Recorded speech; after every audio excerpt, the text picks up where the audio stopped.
Look, it's a very serious problem because obviously from our point of view, we want Bangladesh to be stable and calm, and we do want the minorities there to feel safe. This lynching was truly an outrage because it was completely unwarranted.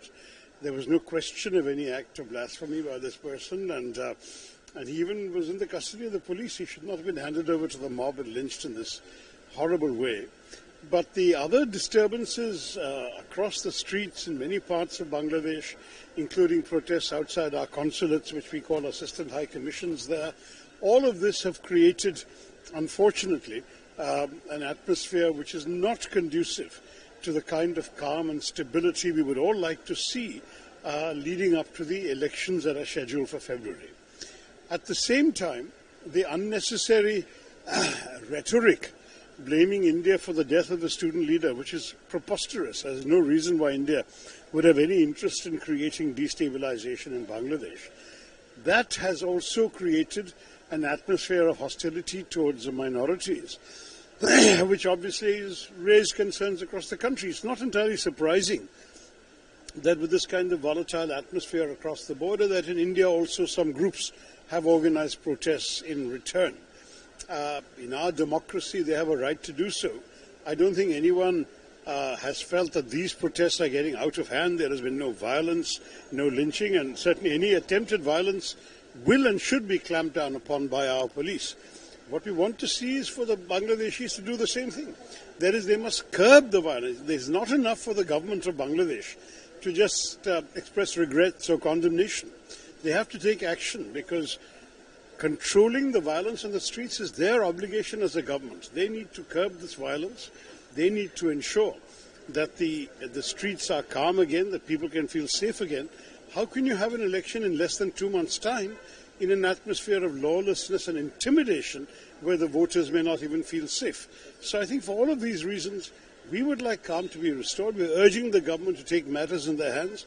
If the police can't do it, send the army, but stop this nonsense.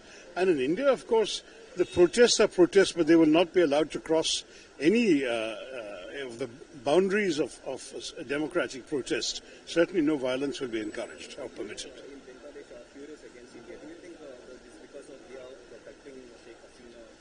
Look, I don't know on what basis they're feeling furious, but as far as Sheikh Hasina is concerned, I think India has acted in the right humanitarian spirit to not force somebody back who has, after all, been a good friend of India for many, many years.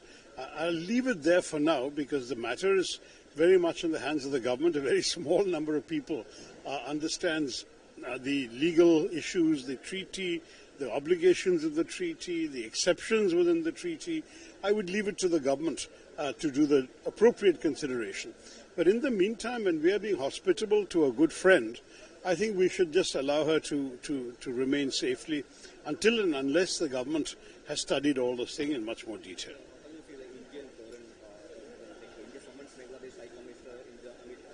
They've summoned our High Commissioner also. These things happen back and forth. It's a way of conveying a certain attitude. We have conveyed our concerns about the attacks on and around our High Commissions and our Assistant High Commissions, and also expressed our concern for the well-being of minorities.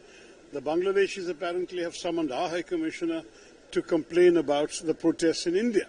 I think there is a difference between the two kinds of protests, but this kind of diplomatic tit for tat is not something that should worry us unduly. It's not my job to comment on other people's comments. You asked me for my comments, I've given you that.